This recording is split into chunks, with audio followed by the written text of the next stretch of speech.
In a change from my usual scale, what we have for you today is an O-gauge Parkside pipe wagon kit. It was one of a few part-built wagon kits that I acquired when I did a deal with the local model shop. Possibly a bit of a dangerous move, as I couldn't tell if all the parts were there, as it came unboxed with a couple of sprues but no instructions. Although that shouldn't be much of an issue, as once you've done a few of this type of kit, you'll notice that they're all of a similar nature, with a few reference photos to hand and a rivet counter's eye for detail. I'm not a rivet counter. In the words of that well-known motoring journalist, how difficult could it be? It looked as if the work already carried out needed to be corrected slightly, as the parts appear to have been cut from the sprue and not cleaned up. Sprue gates to be trimmed down and seam lines to be filed down. While doing this, the side came adrift. I noticed that it had been stuck together with what looked like superglue, large blobs of which seemed to be splattered all around, and they needed to be chipped off before I could do anything else. Superglue is not, in my opinion, the correct solution. It should be a liquid poly. See what I did there? I'll be using my usual adhesive, plastic weld from EMA. The body and chassis now in more of a condition to continue on with the smaller details. Brake gear first. This is where the lack of instructions might cause a problem of two. Noticing that a couple of the brake components were missing, tapped into my creative side, allowing me to put my scratch building skills to the test. Nothing too taxing though, a linkage arm from the vacuum cylinder and the vacuum cylinder support brackets. The brake gear on any wagon, coach or van is the most difficult to do, and at the same time the easiest to get wrong, as I've found out the hard way before.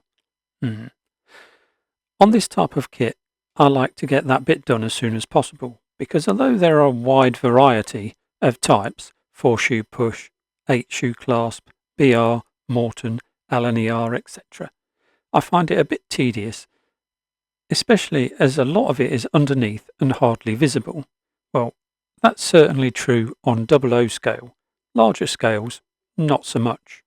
With larger scale models, it's actually beneficial to have the working parts actually work. The buffer's a good case in point, although I know some that would disagree on the issue of coupling up, only to see a wagon catapulted along the siding after just touching them together.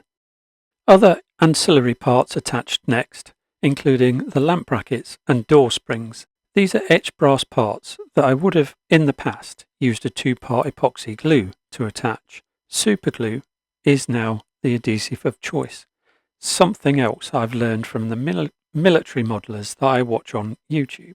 Leaving the door hinge spring retarder thingies to be one of the last bits to be attached, as they would otherwise prevent the model from being laid flat on its side, while we attach other parts. Although the vacuum pipe castings weren't missing, I chose to replace them with springs. The couplings were, however, missing, and replacements were sought from Slater's Plasticard, who produced some really nice wagon kits in 4 and 7mm scales. Gauge 1 and 3 vehicles too. A kit manufacturer I've not yet featured on here, so I'm making a mental note to address that. Now putting those last detail parts on before going to paint, where the model will get a complete covering of black primer.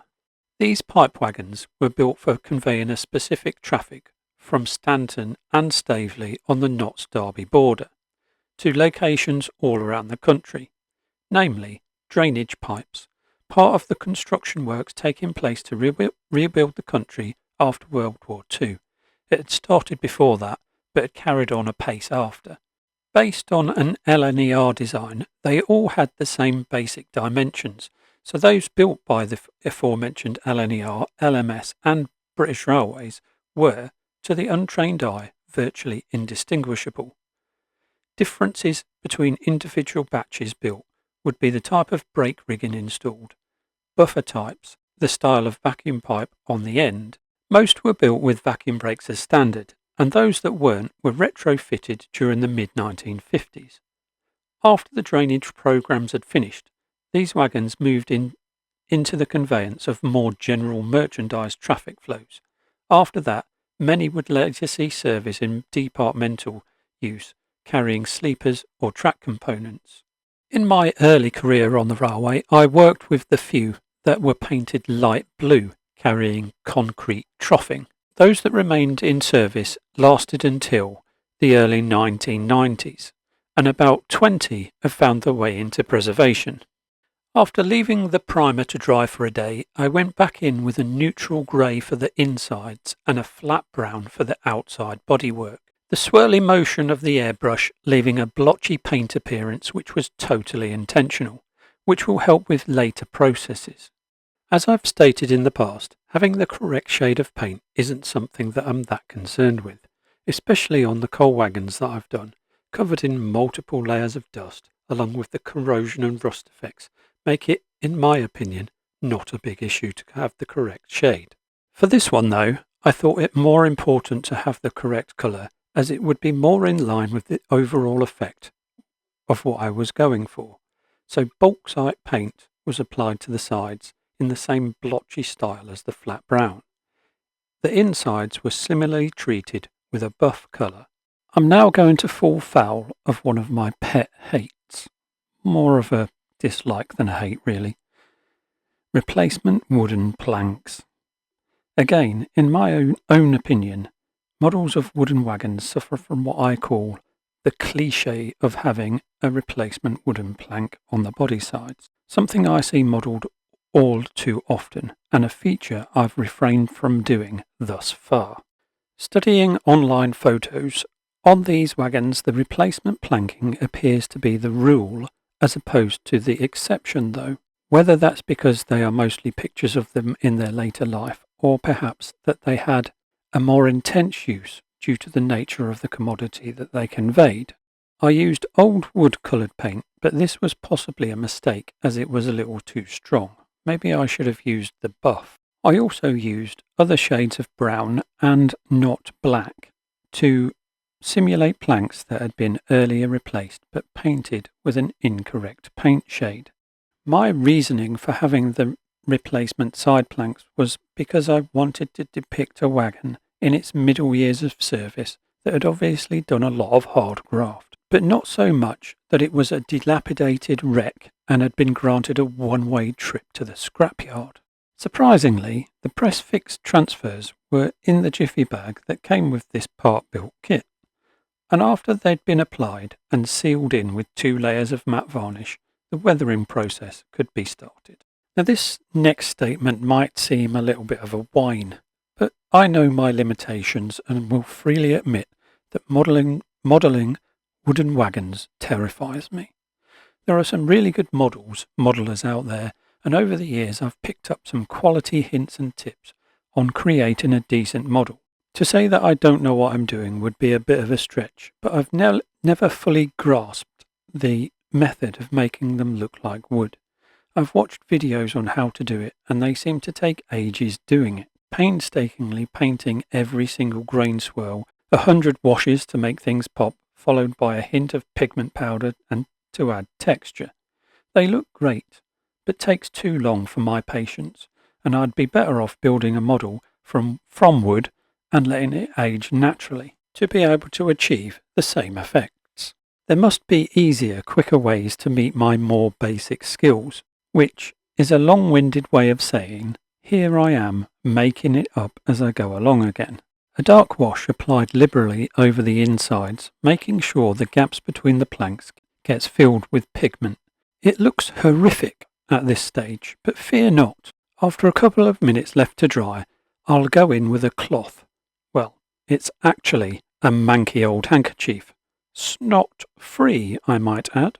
The wash discolours everything, and that's fine. Just what we want. More importantly, though, it leaves the pigment between the planks. That adds depth and definition. The same process was done to the bodywork on the outsides. Wash, dry, wipe off. I wasn't so heavy-handed with the wiping off on the outsides though, leaving more of the pigment on the sides as well as in the grooves between the planks. Weathering powders next, starting with the wheels that were first painted with primer, then NATO black. The wheels were the only parts that needed masking tape covering the journals and the tread. I didn't use masking tape on the body or anywhere else because overspray onto the chassis can be blended in quite easily.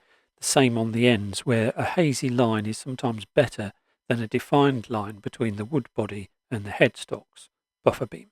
One of my favourite powders, pigments, is Track Rust MiG 3008, intended for tanks and other military vehicles, as are most of the other products that I use.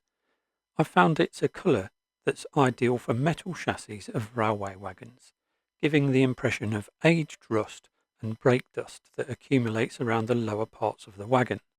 As you can see, it gives a nice discoloration to the metal parts that I'd previously lightly painted with metal coat Humbrol 27004.